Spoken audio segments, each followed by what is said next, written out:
Hi guys, welcome back for another one. It is that time again to find out the odds on the next farmable character here in Marvel Strike Force or Farmable, because sometimes we got to get those orb exclusive characters in. So I'm going to break down the odds of which characters next to be farmable and their location according to my bookie. So guys, if you're ready for it, you know what to do. Sit back, relax, and let's get into it.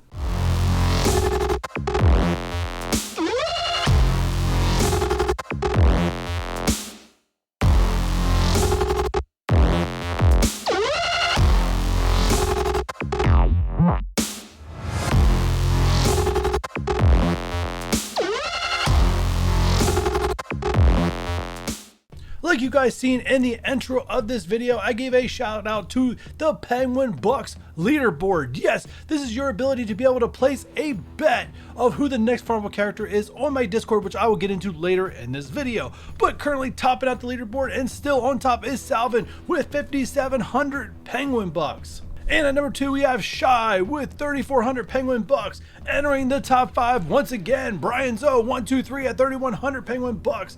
We have Gray Skull at 4 with 2,800 and Joggling at 2,400 himself. And if you're like, I'm never going to get this leaderboard, don't worry, it works on an 8-character rotation. When a new character becomes farmable, the oldest character drops off and that Penguin Buck score drops off, allowing new people to enter the leaderboard. And once again, more of that at the end of the video. But to find out who is the next farmable character in Marvel Strike Force, we need to look at the characters that have been announced farmable, and it's quite a bit because I've been on a little bit of a hiatus. So starting with my very last video, after that video, Longshot was announced farmable. He was 4-1 odds by my bookies, so he was one of the favorites to be announced, and the War Store, which was the second favorite location for Longshot, is where he went there with 4-1 odds. Now, because I was gone for a little bit of time, more than Longshot's been announced since then, so let's go through them. First off, Shatterstar Arena Store, that was the favorite location for Shatterstar. Polaris, she went to Campaign, a very low chance she would have went to Campaign, but she did go there, so my bookie did get that one wrong.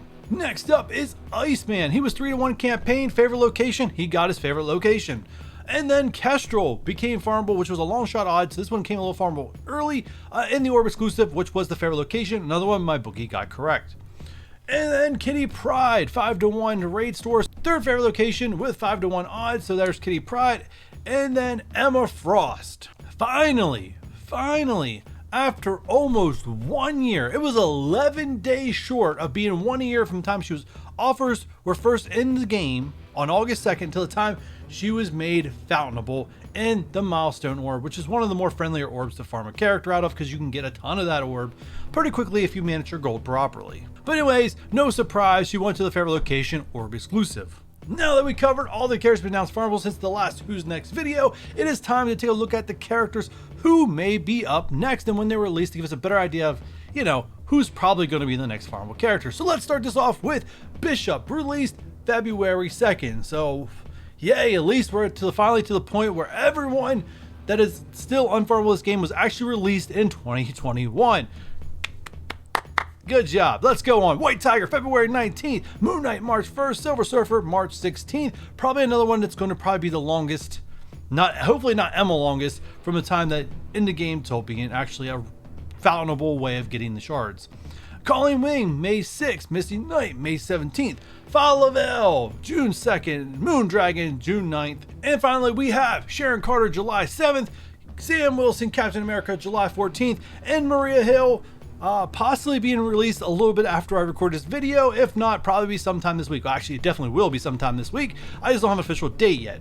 And those are currently your unfarmable, unfoundable characters in Marvel Strike Force. And now it's time to go through each one of these one at a time to find out who is the next farmable character in Marvel Strike Force and the odds my bookie has given it. But just a quick second before we do, there is something I need to cover based on some comments I've gotten off the last Who's Next video, and also some changes happening in the game. So the meta release method that has happened in this game has kind of shifted, and these are some of the things that have shifted. One, premium orbs.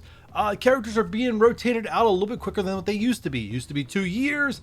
That was pretty much what happened. It seems they're moving a little faster with Call being rotated out in record amount of time. Blitz Store. It doesn't seem like new characters are currently going in the Blitz Store. It seems like older characters are being put in the Blitz Store and newer characters are being taken those spots wherever they are. Take Coulson and Ironheart, for example, the last two. So Blitz Store, the odds on the Blitz Store will be dropping. And last but not least, the arena release shift. Now they want to get a couple of characters in there at the $9.75 arena credit price tag. That's just what they're doing. That's what's going on. We can complain about all you want, but that is what's happening. So characters overall will have a higher chance of going to the arena store because they still need to work on getting that full. So with that said, it is time to review the characters. We're starting with Silver Surfer, dropping from the 99-1 odds to 50-1 odds. Still, my bookie doesn't think this one's going to happen, but in the event that it does, Orb exclusive is the favorite location for Silver Surfer currently, followed by the War Store, Arena Store, Raid Store, Blitz Store, Campaign, and then the Blitz Store. Next up is 20-1 odds on the Secret Avengers. So most likely, neither one of these characters will be next farmable, but 20-1 odds if you really want to place your bet. Favorite location for one of these characters to be released is the Arena Store, followed by the War Store, and then Campaign, Blitz, and Raid all getting even odds at 6, followed by unlikely for any one of these characters to get Orb exclusive. Next up, Moondragon. Yeah, don't get your hypes up for Infinity Watch yet. Not quite farmable, 15-1 odds. Favorite location for Moondragon currently is Campaign, followed by the Arena Store, Raid Store, War Store, Blitz Store, and Orb exclusive. Not looking like any of the Infinity Watch members are getting Orb exclusive because next up is Farmable, and you can see 10-1 there on the Orb exclusive, but the favorite location for Farmable is the Arena Store, followed by Campaign, Raid Store, War Store, Blitz Store, and that's pretty much it because we talked about Orb exclusive. Next up is Misty Knight, 10-1 odds. Favorite location for Misty Knight is 3-1 in the War Store and 4-1 in the Arena Store.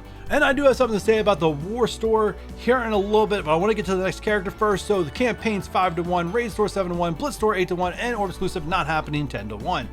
Colleen Wing, again, 8-1 odds moving up the charts. War Store, another favorite location for Colleen Wing, 3-1, and then 4-1 in the Arena. Pretty much same odds as Misty Knight. Now, what I want to talk about the War Store is that these are not the only two characters viable for the War Store. The next two I'm going to cover are also viable for the War Store, but when my bookie compared these two characters versus the next two characters I'm going to review, he feels like it is either Colleen Wing or Misty Knight getting the War Store and not one of these next characters. So next up is Moon Knight jumping down to 5-1 odds as one of the favorite characters to be farmable next. Even though I'd said about Heroes for Hire being War Store favorites, he's still favoring Moon Knight for the War Store at 3-1, followed by Arena. Like I said, it's going to wait till some of this shifts out, but it looks like one of these characters could end up in a Campaign at 5-1, Blitz Store 7-1, Raid 8-1, and 10-1 Orb exclusive. Once one of these characters goes in the War Store, it's pretty much locked, the rest of them will not. And that leads me to the next favorable character is White Tiger with 4-1 odds, and this one's properly getting the Arena Store before the War Store, followed by Campaign. Between White Tiger and Moon Knight, bookie feels like one of those three locations is a definite for those characters, followed by Raid Store 7-1, Blitz Store 8-1, and Orb exclusive 10-1. And then, last but not least, the favorite character to be released next is Bishop. Yes, your current Battle Pass character with 3-1 odds, most likely being announced farmable this Friday. My bookie gives Bishop 3-1 odds that he will be Arena Store, 4-1 Campaign, 5-1 the Blitz Store, 7-1 Raid Store, 8-1 War Store, and Orb exclusive 10-1, which is moved up from 8-1 odds it used to be, as Kestrel going into the premium orb just recently pretty much solidifies that Bishop will not. But who knows? We are talking about Boundless, Scopely, whatever you want to call them, and they have done some unprecedented stuff in the past. Now you've seen all the odds and their favorite locations, it is your turn. Do you agree with my bookie? Do you disagree with my bookie? Do you know exactly who's next, where they're going to be located? If so, this is how you can place a bet against my bookie. Now, I said to let you guys know, you guys can't bet with real money. You are betting with Penguin bucks. The lawyers don't let you guys do real money. Those darn lawyers. So if you want to place a bet with Penguin bucks, here's what you do. Join my Discord. The link to that in the description down below. Once you're there, find the channel underneath the video section that says who is next, place your bet. Then you'll type in a character's name, like here, Iceman, and then the location they'll be found, like here, the Blitz Store. And that's how you place your bet with Penguin bucks. And real quick, if you want to know how the payouts work, every bet is 100 Penguin bucks. So if you take a bet on Bishop and he is the next character announced farmable at Marvel Strike Force, you will get 3-1 odds, which means you will get 300 Penguin bucks on the leaderboard. And let's say you pick the War Store, which is pretty outrageous, but let's say you pick the War Store and it does come true. Well, that is 8-1 on your 100, which is 800, but I double the location if you get it correct. So that is 1,600 penguin bucks plus the 300 you got for Daily Bishop. That is 1,900 penguin bucks on the leaderboard in that scenario. And there you go. I wish you guys good luck, or if you know something, you can come and tell me in a DM, because I always love inside information.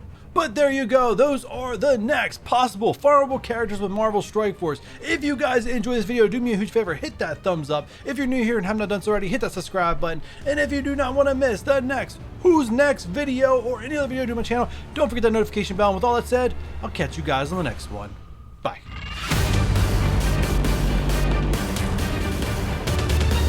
Now, those of you who are very dedicated to my channel and been watching past the credits, congratulations, you just got a bonus bet. As you guys seen, I teased Shang-Chi in this entire video, which was an Easter egg that my Twitch chat asked me to put in. Not really asked me, but they kind of teased me and then that just came to me. But anyways, do you think Shang-Chi will be released on August 10th like my bookie has given me? If you agree, beside your bet or below your bet, however you want to put it, all you gotta do is put a yes or a no. Yes, he will be released on August 10th, or no, he will not be released on August 10th. This is a bonus bet that you are allowed to make.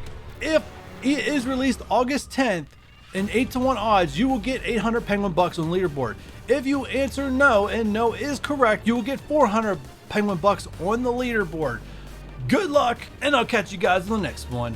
Bye.